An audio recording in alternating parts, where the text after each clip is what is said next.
आप सबके लिए पेट एग्ज़ाम के लिए आर्मी का एग्ज़ाम हो, एसएससी जीडी हो या अग्निवीर का हो, बीडीओ हो, लेखपाल हो, जो भी एग्ज़ाम है स्टेट लेवल के जिनमें हिंदी पूछी जाएगी, उन सभी के लिए बहुत ही अच्छी क्लास लेकर आए हिंदी की हम, जिसका नाम है संज्ञा। आज ये दूसरी क्लास है संज्ञा की। इसमें हम आपको बताएंगे संज्ञा के प्रकार, उनमें कौन कौन से शब्द हैं, उन्हें कैसे पहचाने, और दो ही चीज़ तीन प्रकार के बता पाएंगे इसमें, क्योंकि क्लास बहुत छोटी सी लेनी है।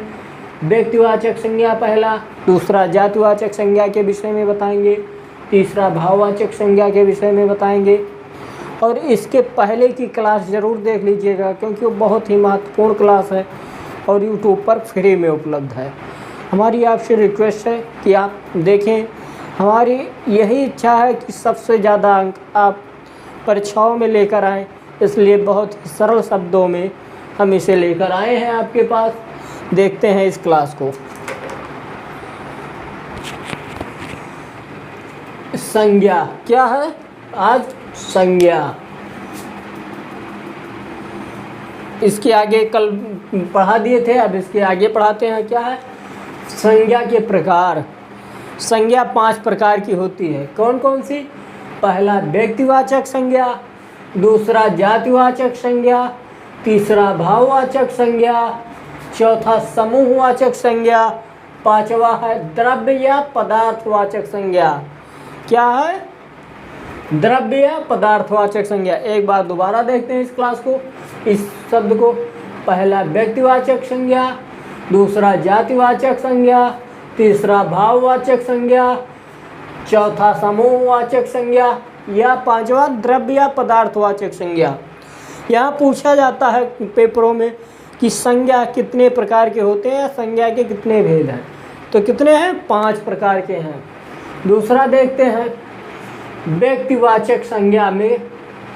व्यक्तिवाचक संज्ञा के अंतर्गत व्यक्ति, वस्तु, पहाड़, झील, वेद, पुराण, त्योहार, दिशा, ग्रह, पठार आदि के नाम को व्यक्तिवाचक संज्ञा कहते हैं। क्या कहते हैं? व्यक्तिवाचक संज्ञा कहते हैं। एक बार फिर देखते हैं इसे।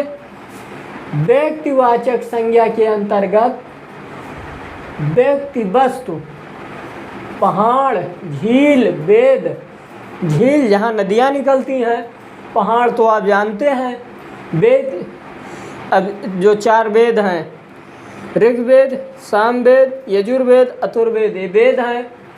पुराण, त्योहार, दिशा उत्तर दक्षिण आप जानते ही हैं। ग्रह, जो हमारे ग्रह हैं, बुध, शुक्र, शनि, पठार आदि के नाम को व्यक्तिवाचक संज्ञा कहते हैं। सही है, इसे देखिए। अब इसके उदाहरण है, कैसे हैं? राम, श्याम, एक क्या व्यक्ति का नाम है, इसलिए क्या है? व्यक्तिवाचक संज्ञा। बुध, शुक्र, बुध और शुक्र एक ग्रह है, तो इसलिए एक क्या है? व्यक्तिवाचक संज्ञा है। कृष्णा, कृष्णा मतलब एक व्यक्ति का नाम है, भगवान कृष्ण। कावेरी एक नदी का नाम है, जो कि दक्षिण भारत में बहती है। उत्तर दक्षिण दिशा है हमारा, उत्तर और दक्षिण। दिवाली एक त्यौहार है, होली त्यौहार है जो कि व्यक्तिवाचक है। सामवेद वेदों में आता है, इसलिए क्या है? व्यक्तिवाचक। आदि क्या है? अब इसे राम, श्याम, बुध, शुक्र, कृष्ण, कावेरी, उत्तर, दक्षिण, होली, दिवाली, सामवेद आदि को क्या कहते हैं? व्यक्तिवाचक संज्ञा कहते हैं। अब देखते हैं हम जातिवाचक संज्ञा में। जातिवाचक संज्ञा दूसरा क्या है? जातिवाचक संज्ञा। जातिवाचक संज्ञा के अंतर्गत किसी विशेष जाति की जानकारी, जाति की जानकारी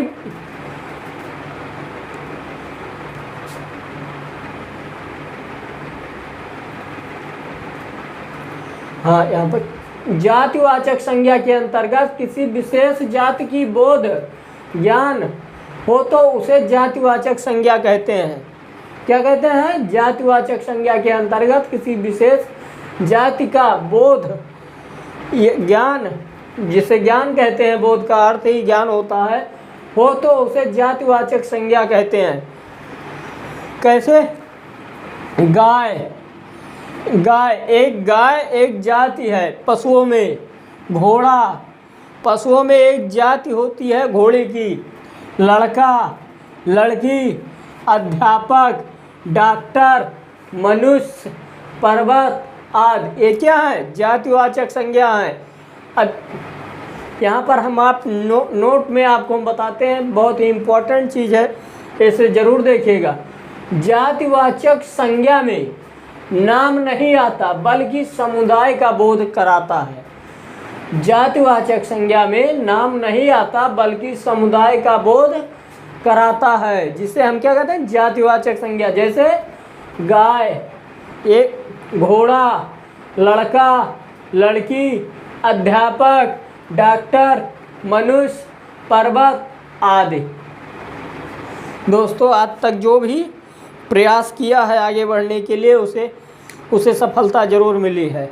जिस प्रकार से जो हारा है वही जीता है, जो बार बार गिरा है उठा है ज़रूर एक बार। जब मोहम्मद गोरी पृथ्वीराज चौहान से हार गया था तो एक पहाड़ के पास, एक गुफा के पास में वो बैठा था। वहाँ एक चींटी थी जो बार बार चढ़ने का प्रयास करती थी, लेकिन वो गिर जाती थी बार बार ऊंचाई से लुढ़क कर, लेकिन एक बार वो चढ़ गई थी ऊंचाई पर, जिसे देखकर मोहम्मद गोरी को ये निश्चय हुआ कि हम प्रयास करेंगे तो एक बार ज़रूर विजय प्राप्त करेंगे। और अगली बार उसने प्रयास किया और पृथ्वीराज चौहान को हरा दिया था। उसी प्रकार बार बार प्रयास कीजिए तो आप ज़रूर सफलता प्राप्त करेंगे। और देखते हैं अगले प्रकार, भाववाचक संज्ञा। भाववाचक संज्ञा किसी भाव, गुण, दशा आदि का ज्ञान कराने वाले शब्द भाववाचक संज्ञा कहते हैं। क्या है? किसी भाव, गुण, दशा आदि का ज्ञान कराने वाले शब्दों को भाववाचक संज्ञा कहते हैं। जैसे बुढ़ापा, मिठास, सौंदर्य, माधुर, थकावट आदि। क्या है? ये भाववाचक संज्ञा है। बुढ़ापा, मिठास, सौंदर्य, माधुर, थकावट आदि। जैसे बुढ़ापा एक भाव है, याद कीजिए। मिठास, आपने कुछ खाया था, क्या होता है? एक भाव होता है। सौंदर्य, सुंदर, एक भाव है। मधुर, माधुर, थकावट, किसी कार्य को करने के बाद आप थोड़ा विश्राम करते हैं, जिसे क्या कहते हैं? थकावट कहते हैं। यह क्या? एक भाव है। अब देखते हैं नोट में। नोट में बहुत ही महत्वपूर्ण है, जिसमें प्रत्यय लगा होगा। क्या? जिसमें प्रत्यय लगा होगा भाववाचक संज्ञा होगा। क्या होगा? जिसमें प्रत्यय लगा होगा वह भाववाचक संज्ञा होगा। कैसे? पहला। और दूसरा क्या है? किसी भी व्यक्ति को जब कोई उपाधि या धर्म का अनुयायी आदि या अन्य शब्दों में जोड़ दिया जाता है तो उसे भाववाचक संज्ञा कहते हैं। क्या कहते हैं? भाववाचक संज्ञा। बहुत ही इम्पोर्टेंट है। किसी भी व्यक्ति को जब कोई उपाधि या धर्म का अनुयायी और मानने वाला, उस धर्म को मानने वाला आदि अन्य शब्दों में जोड़ दिया जाता है तो उसे भाववाचक संज्ञा कहते हैं। अब देखिए प्रत्यय, प्रमुख प्रत्यय क्या है? आस है, आई है, त्वा है, आव है, इक है, ई है, इला है। क्या है प्रमुख प्रत्यय? आस, आई, त्वा, आव, इक, ई, इला। ये क्या है? ये शब्द प्रत्यय हैं। अब इनमें आस का क्या होता है? अगर प्रत्यय लगा दिया जाए, व्यास, मिठास। आई का क्या होगा? सच्चाई, मिठाई, खटाई, चटाई। त्वा का क्या होगा? महत्व, लघुत्व, गुरुत्व। आओ का प्रत्यय लगाने पर क्या होगा? चढ़ाओ, बचाओ। इक का क्या होगा? दार्शनिक, नैतिक। इला का क्या होगा? चमकीला, रसीला, सुरीला। ई का क्या होगा? क्रोधी, दानी। ये क्या है? प्रत्यय के प्रकार हैं। ये प्रमुख प्रत्यय हैं, जिसमें लगा दिया जाए उसे अर्थ प्रकट कर देते हैं, जिससे और जिन शब्दों में प्रत्यय लगा होगा वह सभी क्या होंगे? भाववाचक संज्ञा होंगे। हम चाहेंगे कि आप इसे स्क्रीनशॉट लेना चाहे ले सकते हैं, अपने नोटबुक में ज़रूर लिखें, क्योंकि बहुत ही अच्छी क्लास है आप सभी के लिए।